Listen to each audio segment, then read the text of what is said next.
Selamat sore Bapak Ibu Saudara. Shalom. Ada sukacita? Amin. Umat menang, haleluya. Haleluya. Ya, saya yakin dan percaya setiap kita yang hadir di sini sore hari ini rindu lawatan jamahan Tuhan hadir dalam setiap kita. Amin. Pribadi lepas pribadi, amin. Amin. Mari kita sepakat sepikir, kita mau bangkit berdiri, kita mau berdoa bersama-sama. Kami mengucap syukur Tuhan buat sore hari ini kami telah berkumpul untuk beribadah, untuk memuji Engkau, meninggikan Engkau, untuk kami rela dibentuk oleh firman-Mu. Kami percaya ketika kami menaikkan syukur dan memuji meninggikan Engkau, ada sukacita mengalir dalam hidup kami. Kau kami kuatkan, kami memperoleh kemenangan dari Tuhan. Kami serahkan ibadah sore hari ini dari awal hingga akhir pertengahan hanya dalam satu nama, Tuhan kami Yesus Kristus. Yang percaya katakan amin. Haleluya. Haleluya. Berikan jabat tangan kiri, katakan aku mengasihi engkau. Ya, saya yakin dan percaya ketika datang ke bait-Nya untuk memuji, menyembah, tinggikan namanya, hati kita dilegakan. Amin. Mari kita memuji nama Tuhan dengan hati yang sukacita. Haleluya.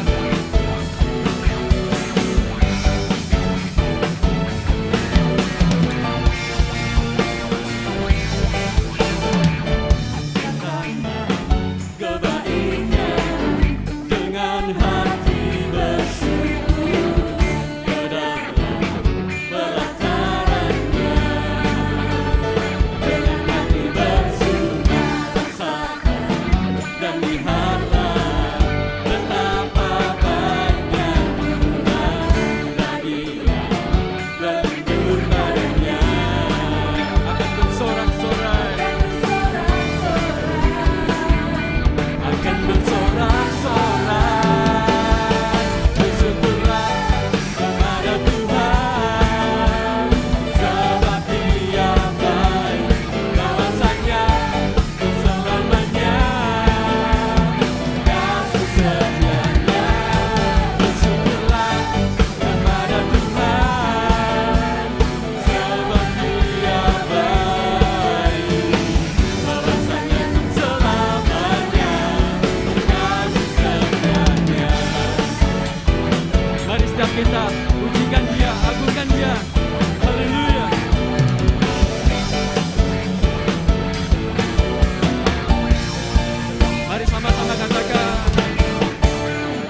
Mari kita mau lebih dalam lagi, kita mau naikkan syukur kita mau mencari wajah Tuhan. Mari sama-sama kita mau sembah Tuhan Allah kita. Mari berikan penyembahan-Mu yang terbaik buat Allah Tuhan kita.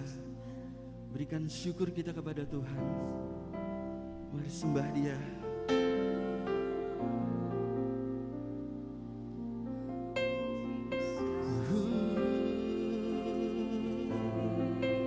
Yesus Tuhan, kami bersyukur, kasih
Biarlah pujian terbaik keluar dari hati kami, karena kami mengasihi Engkau Tuhan.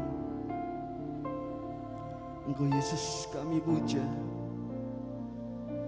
Engkau layak kami tinggikan Tuhan. Yesus Tuhan.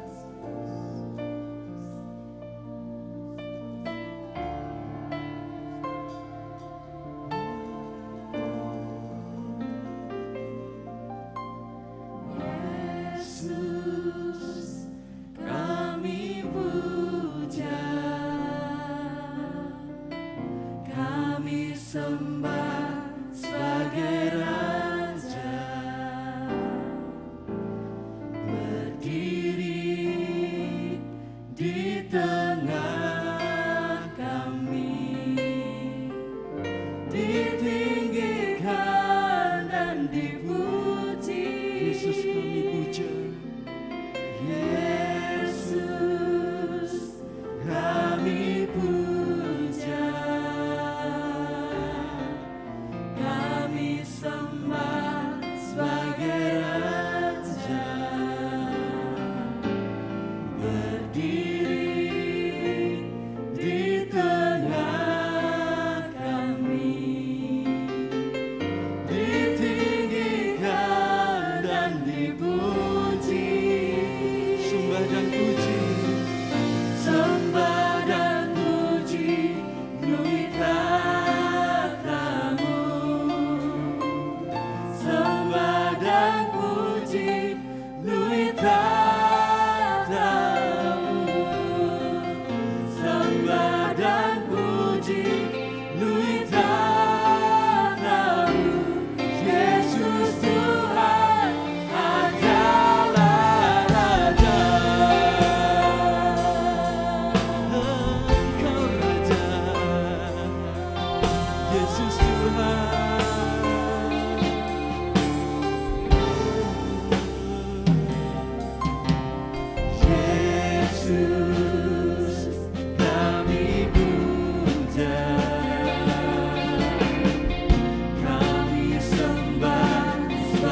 urapan-Mu Tuhan lawat kami Yesus. Oh Yesus Tuhan. Kau layak ku peluk. Bekerjalah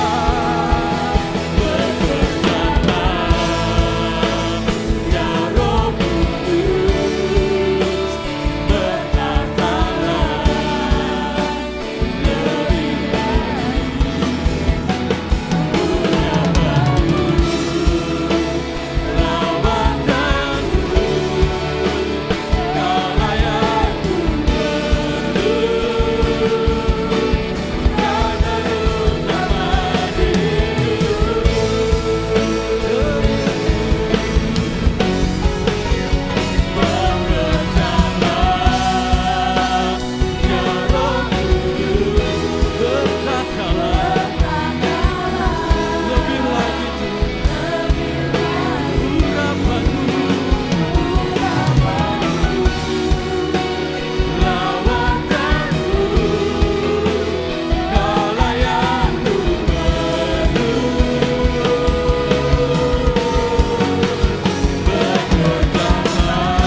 Berkatalah lebih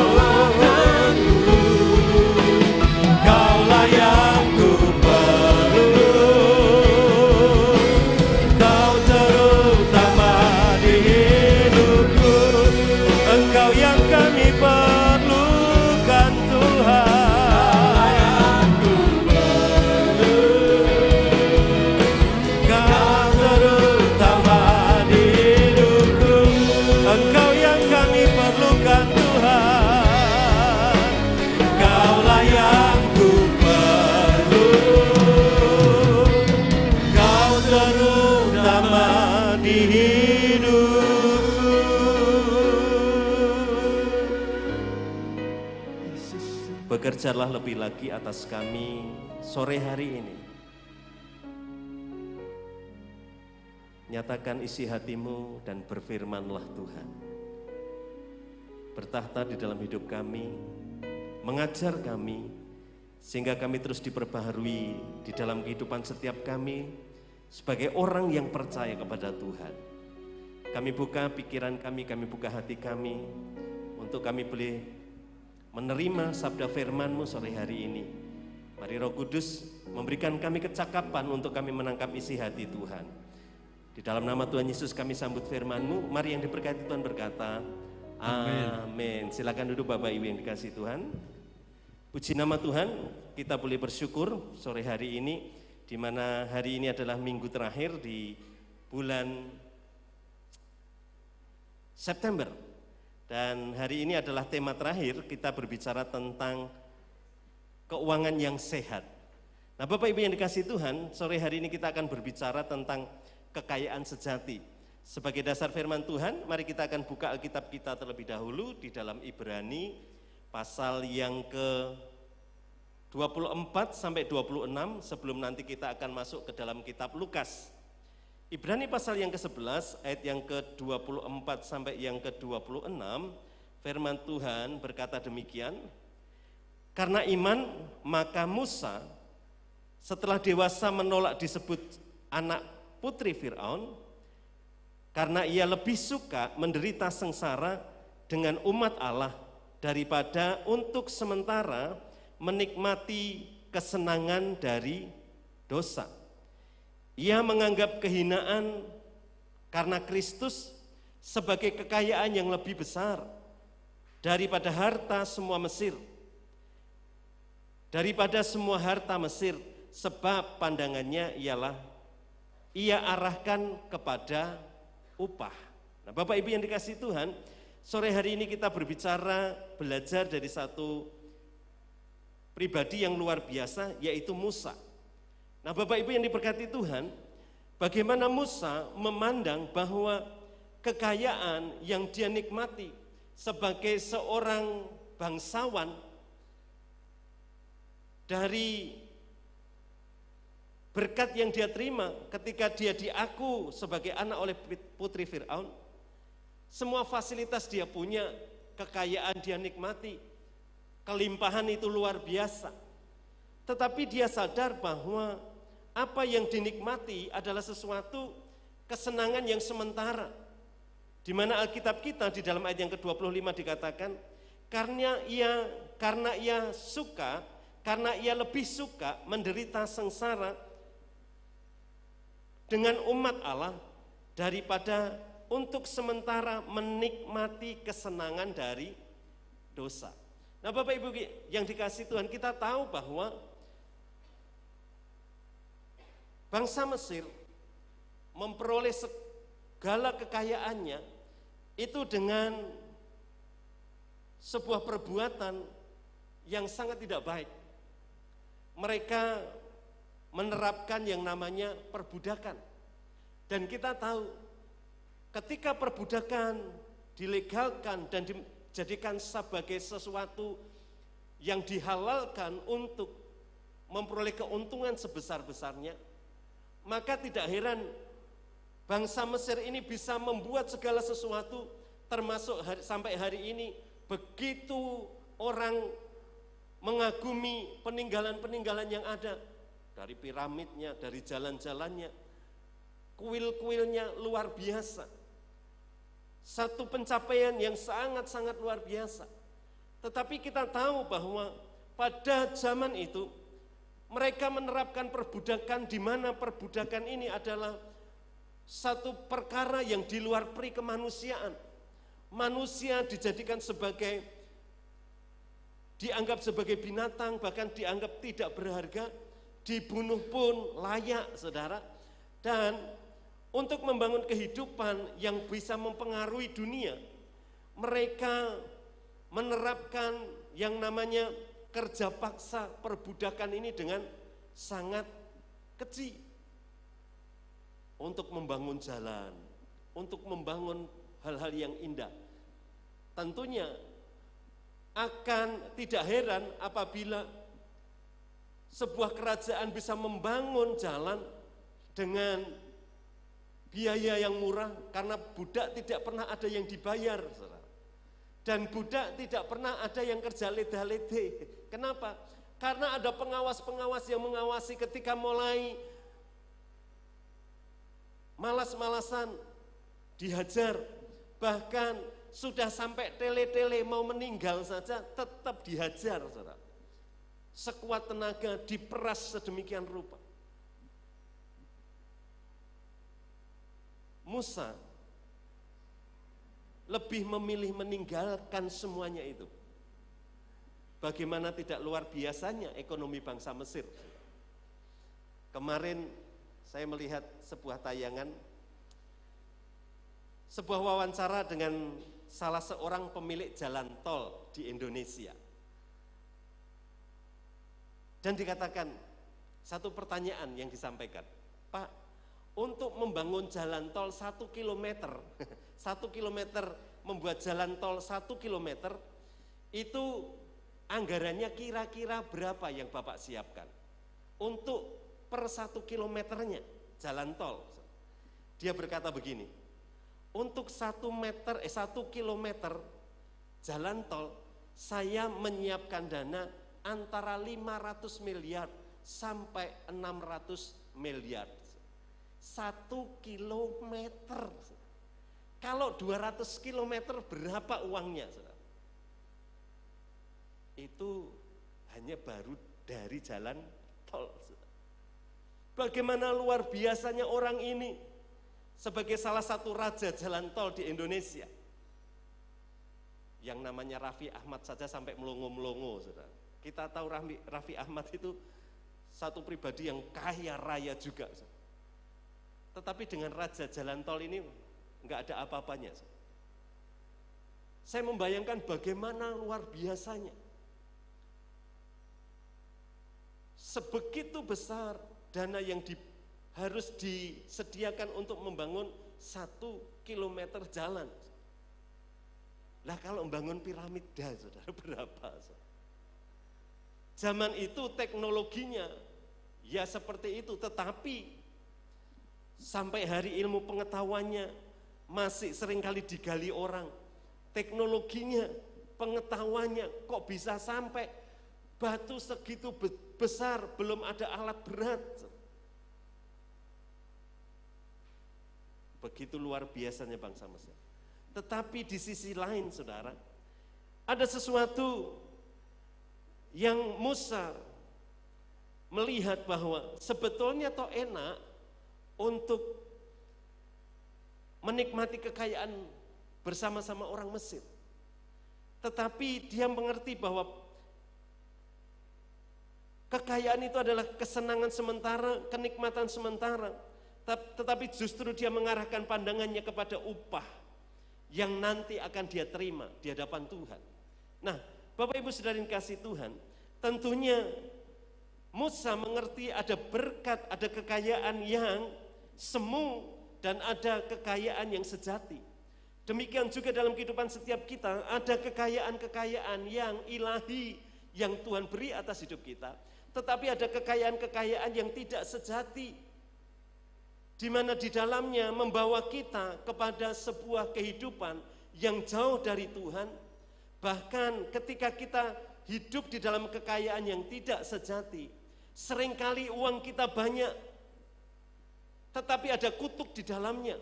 Karena kita melibatkan kuasa-kuasa gelap, melibatkan kuasa-kuasa lain untuk kita mencari berkat-berkat yang banyak. Maka enggak heran apalagi di Jawa, saudara. Di Jawa itu ada yang cari pesugihan, ada yang namanya penglaris. Tujuannya apa sih? Tujuannya mereka mendapatkan kekayaan yang terus bertambah di dalam hidupnya. Tidak peduli apa yang harus dikorbankan. Tidak peduli bahwa kekayaan itu adalah kekayaan yang sementara. Bahkan kekayaan itu akan membawa kita kepada dosa dan kehilangan keselamatan. Apa artinya kita memiliki seluruh dunia ini tetapi jiwa kita tidak selamat? Kita tidak masuk dalam kerajaan surga. Apa artinya? Hidup kita di bumi ini paling lama 80 itu sudah jarang-jarang. 100 sangat jarang meskipun masih ada. Rata-rata saat ini orang dipanggil Tuhan itu di antara 60 sampai 80, itu paling banyak. 80 lebih sedikit. Yang mencapai 100 tidak terlalu banyak. Apakah kita mau mengutamakan yang sekitar 80 tahun ini di dalam kehidupan kita ini, atau kita juga mulai memikirkan tentang kehidupan kita yang jauh lebih lama? Firman Tuhan berkata, sampai pada kekekalan. Kalau kita hari-hari ini tidak membangun kehidupan keuangan yang sehat, maka kita tidak ngerti bahwa di dalamnya ada kekayaan yang sejati. Kekayaan yang memang Tuhan anugerahkan dalam hidup kita, dan kita diberikan kasih karunia dan karunia untuk kita menikmati berkat itu. Ada orang punya banyak uang, ada punya banyak kekayaan, tetapi tidak menerima karunia menikmati, saudara. Menyedihkan. Uang banyak, tapi nggak bisa tidur. Uang bisa kita pakai untuk membeli kamar yang mewah, bisa membeli fasilitas tidur yang luar biasa, spring bed, kalau yang lainnya pakai spring dan bed.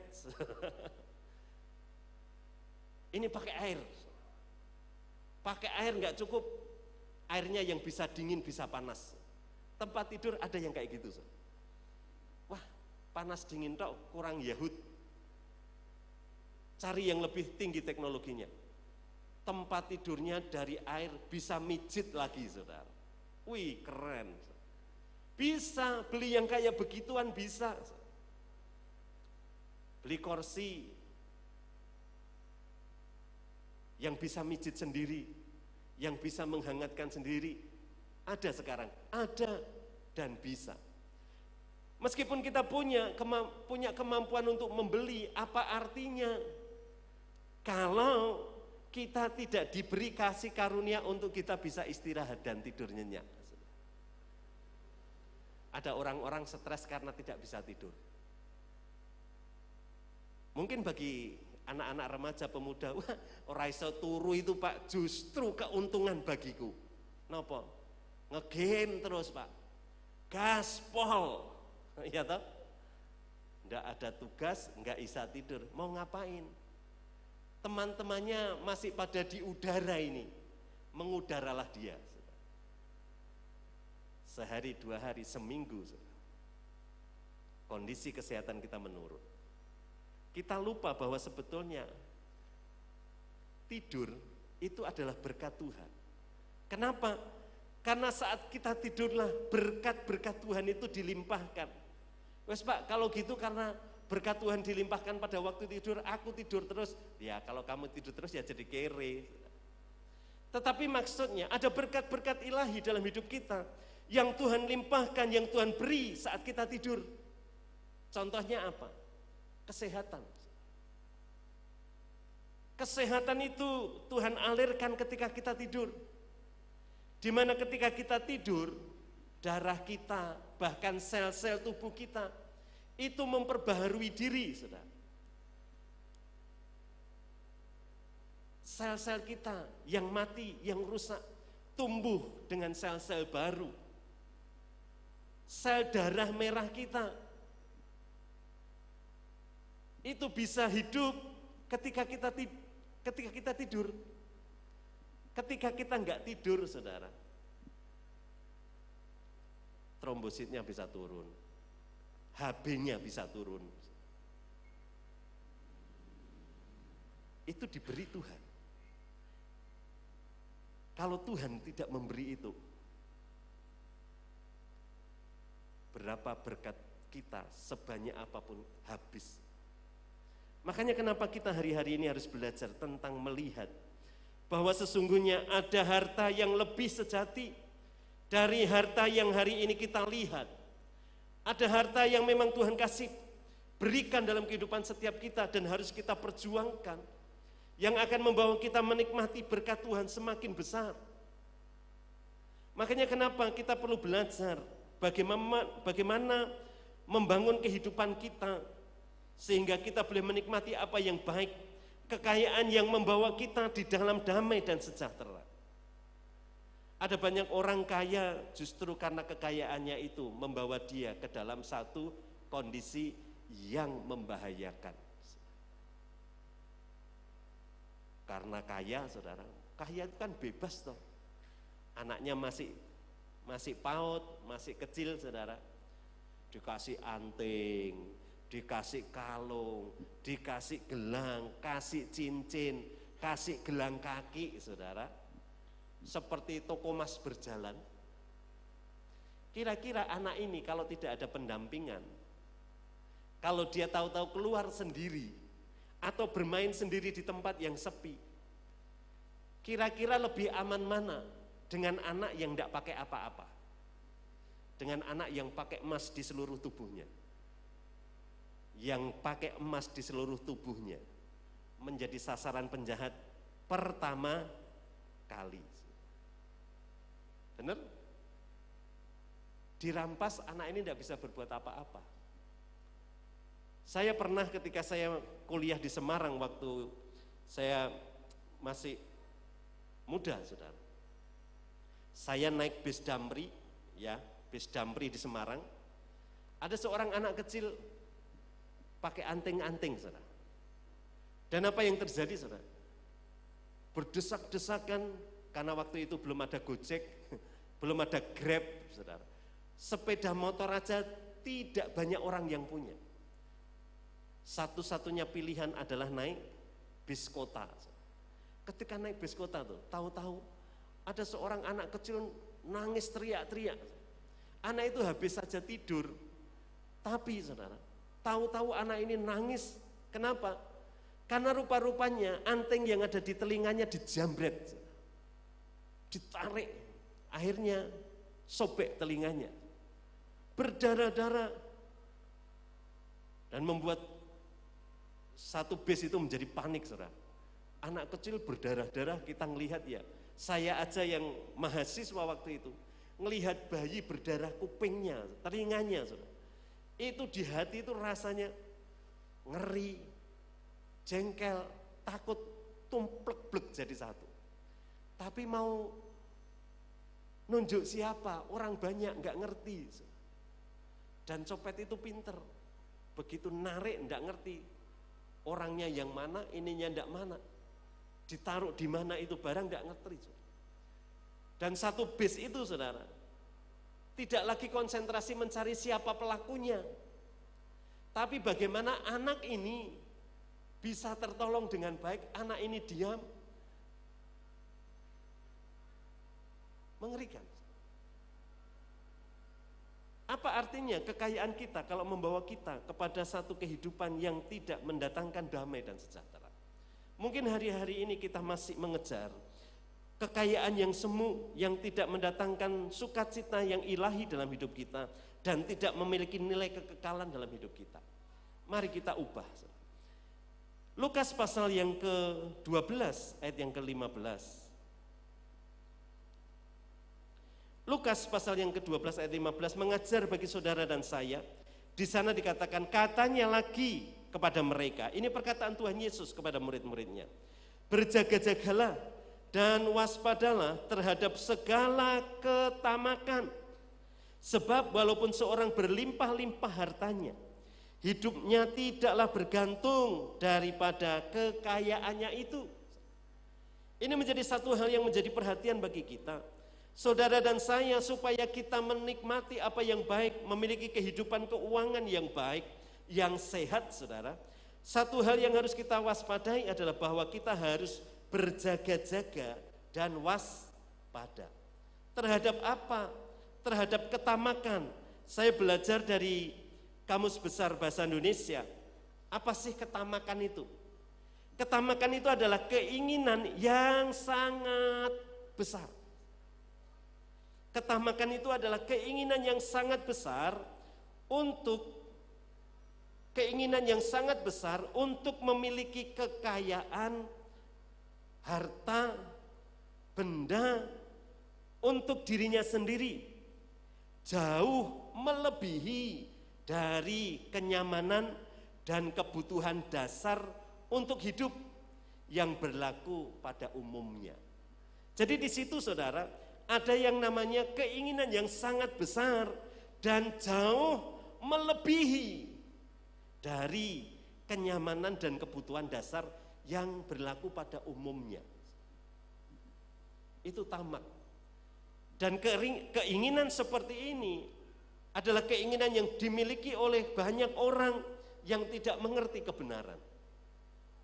Pengen cepat kaya, pengen dapat paling besar, pengen mendapatkan sesuatu dengan cara mengorbankan orang lain. Kenapa? Karena ketamakan.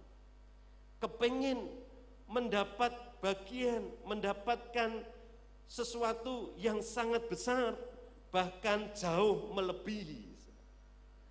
Itu terjadi dalam kehidupan banyak orang. Makanya kenapa Alkitab kita berkata berjaga-jagalah, waspada. Hari ini kalau kita mungkin mulai terdorong untuk hal seperti itu, Alkitab kita berkata berjaga-jaga dan waspada. Bagaimana caranya kita memiliki kekayaan yang sejati? Yesus mengajarkan yang pertama, hindari ketamakan. Karena ketamakan akan membawa kita kepada dosa. Karena ketamakan akan membuat kita melakukan cara-cara yang berdosa. Mencuri, korupsi, membunuh karakter orang. Saya hari-hari ini mendapatkan sebuah pengajaran dari Tuhan dari kehidupan saya sehari-hari. Hari Sabtu yang lalu, hari Sabtu kemarin itu menjadi puncaknya saya marah sama tukang-tukang. Kenapa? Mereka sudah tidak menganggap lagi teman sekerjanya sebagai sahabat yang harusnya saling menolong, yang harusnya bekerja sama. Tapi justru sebaliknya, yang satu jelek-jelekan yang satu, yang satu jelek-jelekan yang satu, yang satunya menjelek-jelekan yang satunya lagi. Memang 4 tukang ini kemampuannya beda-beda, tidak sama. Harusnya bekerja sama, tetapi karena tamak pengen mendapatkan nama baik sendiri, kepengen mendapatkan kepercayaan lebih besar, teman sesama tukang diinjek-injek, bukan diinjek secara langsung, tapi ngerusak karakternya. Saya itu jadi marah sendiri, kenapa? Karena sering mendengarkan. Pak, itu harusnya enggak begitu, Pak.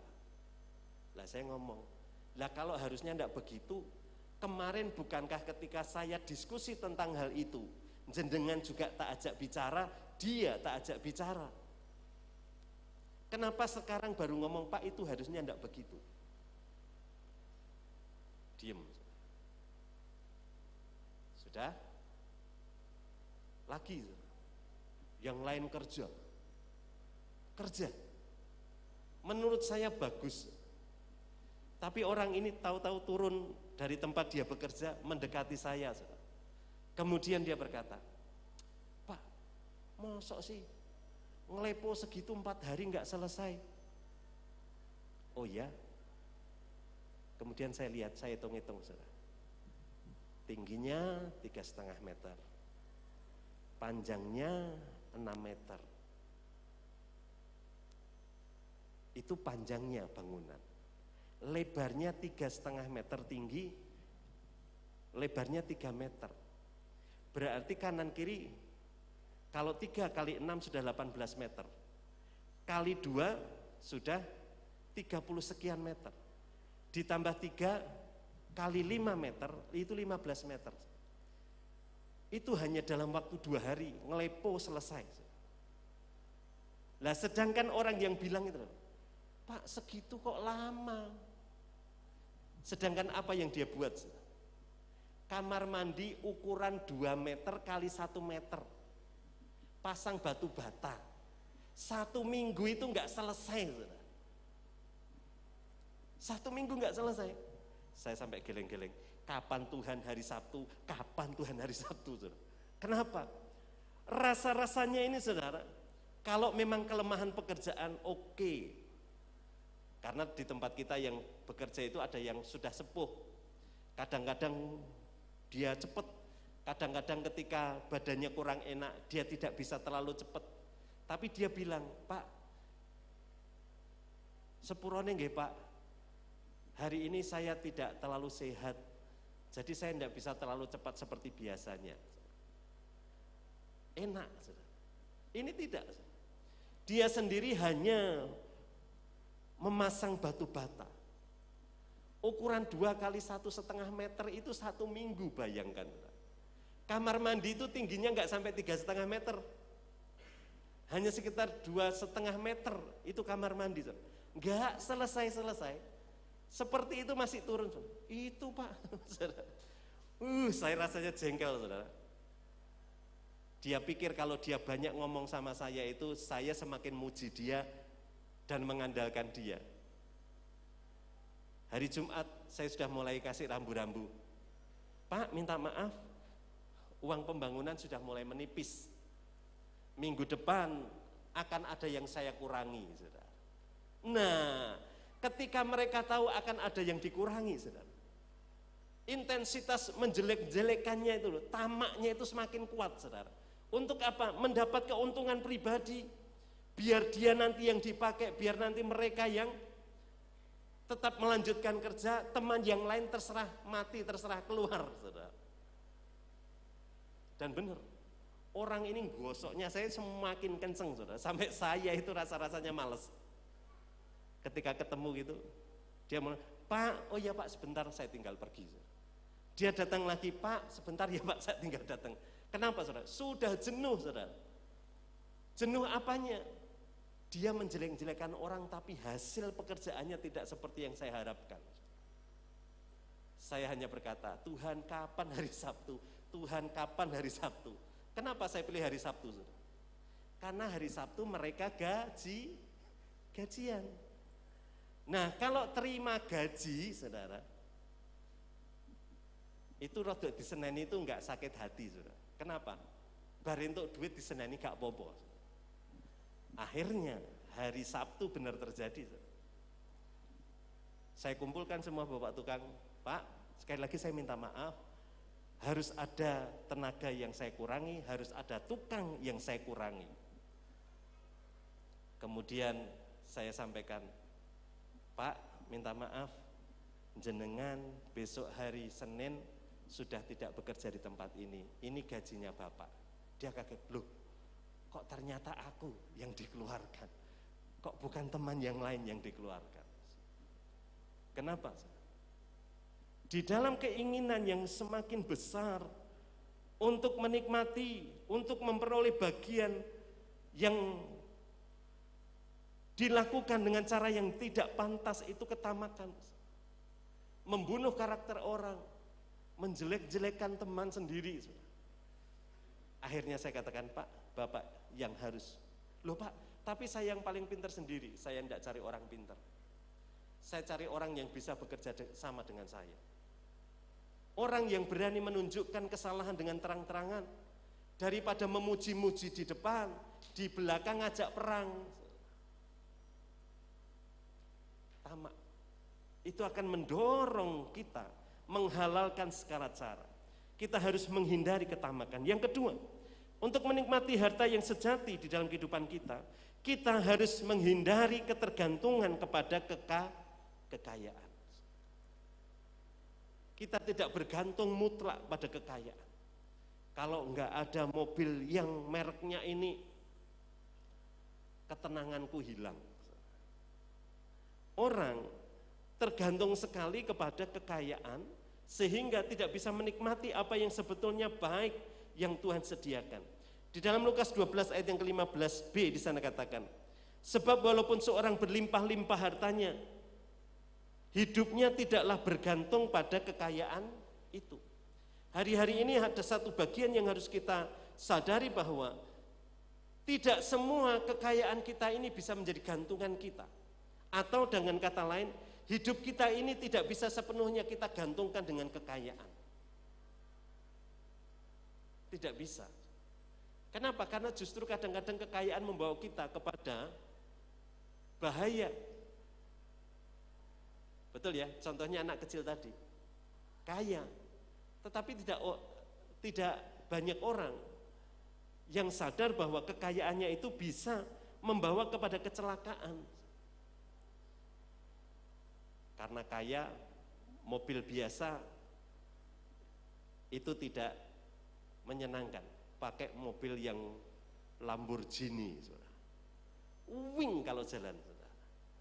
Meskipun kalau di kota juga mau cepet-cepetnya kita naik mobil, kecepatan naik mobil di kota itu berapa toh, saudara? Ada sampai 100 km di Jalan Jenderal Sudirman? Enggak mungkin, saudara. Paling antara 20-40 km per jam itu di kota. Salatiga ini masih terbilang lancar. Lah kalau di Jakarta, jalan 20 kilo harus menyediakan waktu 2 jam karena macetnya luar biasa. Apa nikmatnya? Menghindari ketergantungan kepada kekayaan kita. Kita justru harus sebaliknya. Di dalam Yeremia 17 ayat yang ke-7 sampai yang ke-8 di sana dikatakan, diberkatilah orang yang mengandalkan Tuhan. Betul? Dia akan seperti pohon yang ditanam di tepi aliran air, yang merambatkan akarnya di tepian batang air, yang tidak mengalami datangnya panas terik. Diberkati Tuhan bagi kita yang tidak mengandalkan kekayaan kita, tetapi kita mengandalkan Tuhan.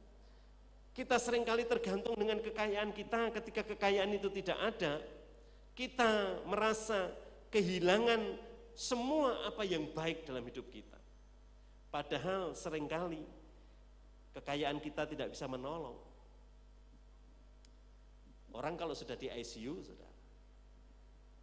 sudah keuangannya di rumah itu tidak terlalu berarti.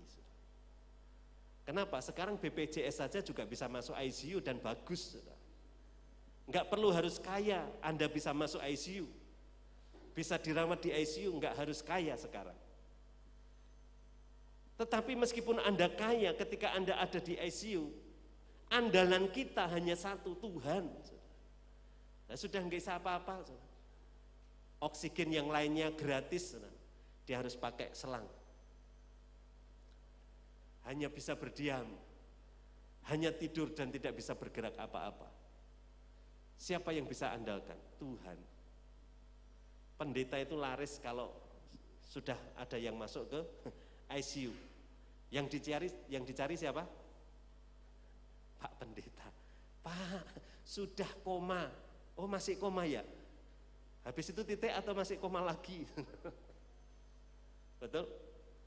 Kita sadar bahwa kebergantungan kita ini bukan pada kekayaan tetapi kepada Tuhan. Untuk itu kita harus membangun kehidupan kita dengan benar. Yang terakhir, untuk menikmati kekayaan yang sejati kita perlu menghindari sikap egois. Sikap egois harus kita tinggalkan. Di dalam ayat yang ke-21 disangkat demikian jadinya dengan orang yang mengumpulkan harta bagi dirinya sendiri jika ia tidak kaya di hadapan Allah. Hanya untuk diri sendiri, maka kita tidak akan menikmati apa yang baik, yang membawa kita kepada kasih karunia Tuhan yang semakin besar.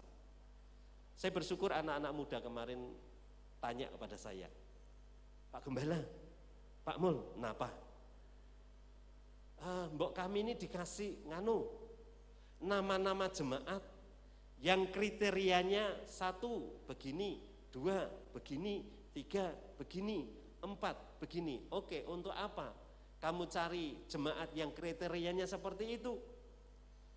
Kami Pak kaum muda kepengen berbagi.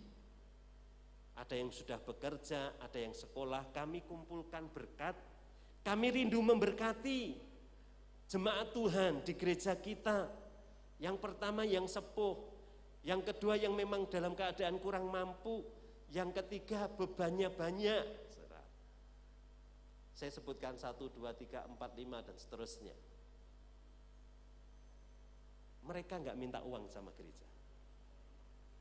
Mereka enggak berkata, Pak Gembala, ini kami ada program nih, bagi dong uang gerejanya untuk program ini. Enggak. Mereka kumpulkan berkat itu seberapa mereka bisa. Setengah kilo telur, ada bakminya, ada berasnya, dikumpulkan, dan memang nggak terlalu banyak. Kemarin kalau nggak salah yang menyebarkan itu hanya 6 orang naik sepeda motor. Ketika saya melihat itu, saudara, hati saya sebagai gembala itu rasanya seneng sekali.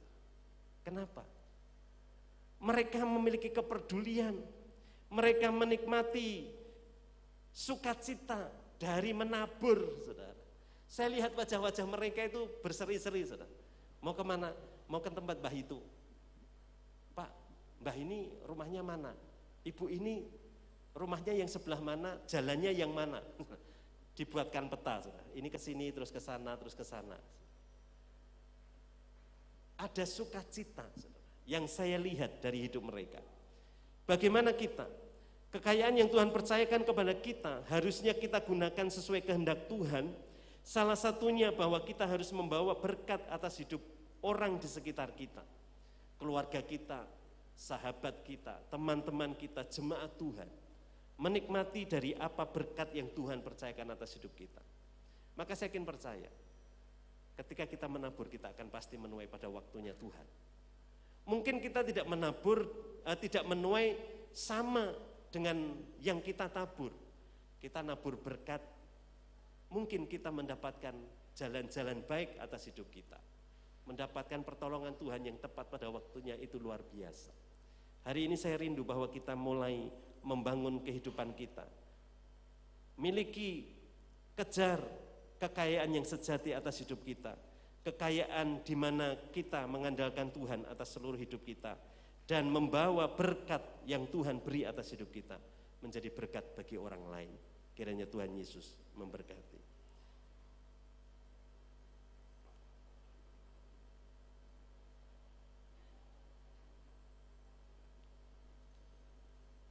Mari kita akan responi firman Tuhan malam hari ini. Ku perlu Engkau Yesus, haus jiwaku menantikanmu. Mari kita andalkan Tuhan dalam hidup setiap kita. Dialah kekayaan sejati kita. Tuhan dan anugerah Tuhan yang membuat kita boleh menikmati apa yang baik. Berkat-berkat jasmani, berkat-berkat jiwani, sempurna atas hidup setiap kita. Tuhan sanggup menyediakan apa yang tidak sanggup kita sediakan. Tuhan menyediakan apa yang tidak ada menjadi ada atas hidup kita. Engkau Yesus, haus jiwaku menantikanmu. Ku percaya Kau penuh pengharapanku di dalam-Mu.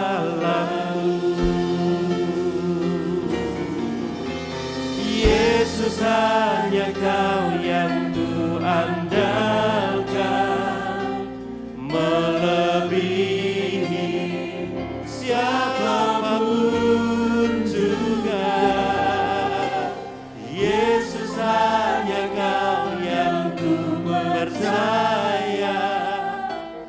Di setiap waktu tiada lain yang ku andalkan selain Kau Yesus. Mari kita berdiri bersama-sama. Apa yang mungkin hari-hari ini sedang kita butuhkan, mari berseru kepada Tuhan. Dialah kekayaan yang sejati dalam hidupmu. Ku perlu Engkau Yesus, haus jiwaku menantikanmu. Kami percaya, ku percaya Kau penuh pengharapanku di dalam-Mu. Yesus, hanya Kau yang ku andalkan, melebihi siapapun juga. Yesus, hanya Kau yang ku percaya. Di setiap waktu tiada lain yang ku andalkan selain Kau Yesus. Yesus, hanya Kau yang ku andalkan. Kami mengandalkan Engkau dalam segala perkara, lebih dari apapun ya. Oh Yesus,